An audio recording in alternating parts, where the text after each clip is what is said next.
Аз ще ти ги дам тия 100 лева, само трябва да се направи, че ти си победител от гивеа за бревете. Няма проблем. Окей, да. Благодаря ти много, сега ще го такова. Чиста работа. Еми, 1 към 18 000, брат. Направо няма шанс. Мислех, че някой си прави, нали, гавра, ама оказа се реалност. Някаква измама, вика, той кумбата ще изложи, няма да ти даде колата. Имаме ли роднинска връзка? Не, нямаме. Това е първи братовчет мой. Така че, да.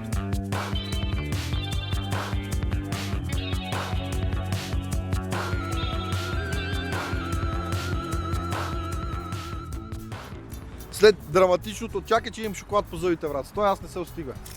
След драматичното тегляне на победителя в КИК на лайвстрим пред 4000 човека, успяхме да излъчиме победителя, който обаче се оказа победител не номер 1, а резерва номер 1. Победител номер 1 не успя да се свържи с мен, затова Зара Бойс спечели. Честито на Зара Бойс. Всеки от вас може да бъде на неговото място в моето видео в следващия giveaway. Там подкупа дали няма да го снимаш? Не, няма. Този път няма го снимам. Що този път?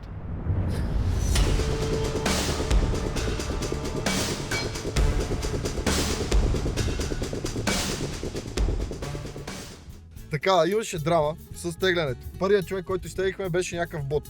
Той беше мой първи вратовчет, обаче човека не...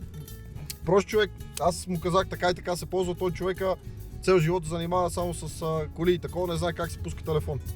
И не можа да ми отговори за 3 дена. Така че, да. Шегува се. Или не се, не знам, ей Павлине, ако го гледаш това, ти си виновен. Шегувам се по принцип, не никакъв Павлин, брат, аз само тъшак си правя. И така, общо взето много интересно беше с теглянето, защото имаше 4000 човека в този кик, всеки му беше интересно, всеки теглеше, не има спечели свичер, хората викат нагласено, нагласено. Викам, чакай бе, брат. Ето, цял шанс е много малък. Еми, 1 към 18 000, брат. Така че да, шанса беше наистина 1 към 18 000. Право бърза. Нали? Направо няма шанс. Еми, много е малък шанс. Аз първоначално те не можах да повярвам, даже като видях, нали, взеха да ме тагват в групата и те стана ми доста странно, викам, Тук някаква измама и усилия. Мислех, че някой си прави, нали, гавра, ама оказа се реалност. По принцип тия в Дискорда са, аз съм много съгласен, защото в Дискорда, нашия Дискорд хората са малко по-различни от хората в другите Дискорди. Те са способни на всеки работа са способни. Качват колажи, качват всеки работа. Човек в затвора ще вкарат за няма нищо. Какво ти писаха, нали? Какво ти писаха? Всякакви закани, обиди, все едно, че... ти си Да. Някаква измама, вика, той кумбата ще изложи, няма да ти даде колата. Това вика е само за трупания на лайкове. Между другото, някаква момиче ли ми писа, някакъв iPhone е била спечелила от тебе, тя вика сигурно, нали, да знаеш, няма да те изложи. Аз спечелях от него iPhone. Тя пак беше от Стара Загора. Да. По мой спомен, тя тако се беше върнала жената от чужбина и хората викат, ти букука, изтегли леляво. Викаме, хора, аз нямам рода в Стара Загора, бе. Какъв е този късмет, не знам. Явно има нещо с Стара Загора, защото аз много харесвам този град и вижте, само хора от Стара Загора печелят някакви такива хубави награди. Така че има нещо, аз трябва да видя Стара Загора, пак трябва да ида оттам да видя какво става. Тарикатско. Стара Загора сме си късметливи по рождение. Верно е. Ние сме тук по принцип, трябва да идем до тук, обаче то там нямаше къде паркиране. Имаше там един човек от една куриерска фирма в София, сега няма камера имена, Спиди. Беше спрял като араби в пустиня и беше замал 4 паркоместа, той беше с електричка. Ути Вачоров. Да. Виж го как хуй се на... Да бе, верно е той. Баси майката, аз тъшак си наприхме, верно е той. Патенце. Оле. Какво ще кажеш? Те са малки. Не гледай. Само проверих дали са малки наистина. Те вече в днешно време може да разпознаш кой е малък, кой не е. Stop. What do you mean by that?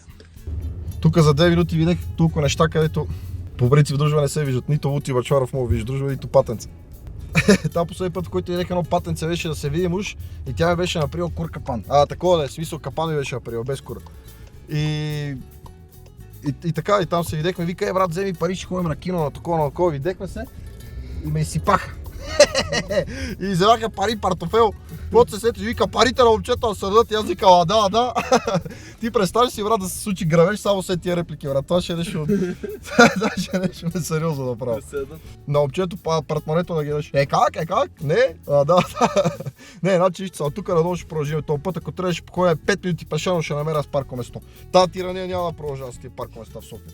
Баварец е в дружба, измите, готов е, чака ви техническия преглед от 28 октомври 2026 година, гражданска има 100%, данъка е платен до края на тази година, общо взето единственото, което трябва да правиш е да скачиш и да караш, брат. Надявам се.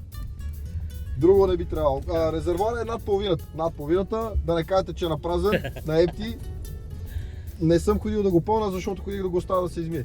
Няма проблем. Няма проблем. Сега се качваш и пускаш да стори. Токио, бата! Боку!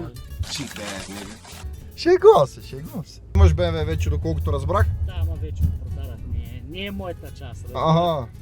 Значи знаеш, че все пак е хубаво да има някакво масло отзаде в колата. Аз съм ти оставил 1 литър отзаде, няма проблем. Така че имаш масло, имаш гориво. Винетка нямаш, но... Алуминия слага на прозорци. Имаш 4 гуми и джанти, с които да стигнеш до там, така че не би трябва да е проблем. Това ще го покана хората всичко да видят все пак, че всичко си изрядно. И имаме ли роднинска връзка? Не, нямаме. Той диалекта си личи. Да. Не, той сега човека нарочно се прави по принцип, това е първи вратовчет мой. Така че да, след първи вратовчет и преди брат се пада. Не знам как да ви го обясня. Тупо! Шок! Да, вие споменаш, че имаш паркинг тук, само да има места. Ага, ясно. Щом този човек излиза, значи аз сме даке кара. По-добре да завърта още 5 пъти по-бързо ще влезе на намерия място. Тук на МВР нещо. Ще я дигнат най-вероятно. Служебен. Не го прави, бат. 2000 years later. И тук не мога ли да остава? Аз тук служебен робромета видях. Него е нашето място. Според мен това е. И ми си пътя и сега следващата стъпка е да отидем при нотариуса и да прехвърлим колата. Вече легално да е на момчето и да действа. Сега прилича на някакви чужденци, сега снимаме в България.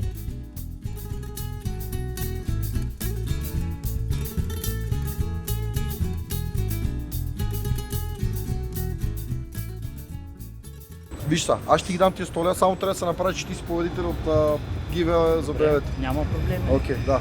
Благодаря ти много, сега ще го такова. Чиста работа. Даже и ми ги върна. Да не кажеш, че После после нали че е ще измамник. разбрали, Да, няма проблем. Трябва да вземеш да направиш да едно също BMW, да го пуснеш просто да се продае. Да направо утре измама.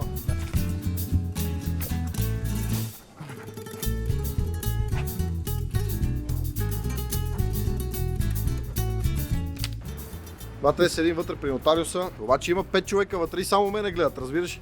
Идва една от асистентките, вика, вие за какво сте? И аз ще обяснявам. След 2 минути идва втората. Вие за какво чакате? Аз си казвам, преди малко говорих с вашата колежка, чакам за прехвърлянето на автомобил. След 5 минути влиза третата жена, вие за какво сте? И накрая вика, аз какво? Аз си тръгвам, старах, запалих джапаките. Как е? Прехвърляме ни работа, или какво правите? Банката на работа ли? Снимаме прехвърлянето, че дали подарях едно БМВ. Чао, лека! Заключвали са в това районо и оттам ги познавам хората. Не бе, шегува се. Спирали са на проверка, просто и ми направиха много добро впечатление от четвърто. И оттам съм ги запомнил, просто питах колегите дали са на работа, да ги поздравя просто. Това е. Добре, ще тръм. Че спрех!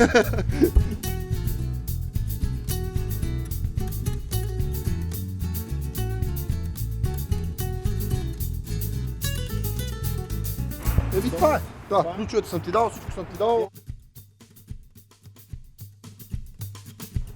Новият собственик на BMW-то е Zara Boys.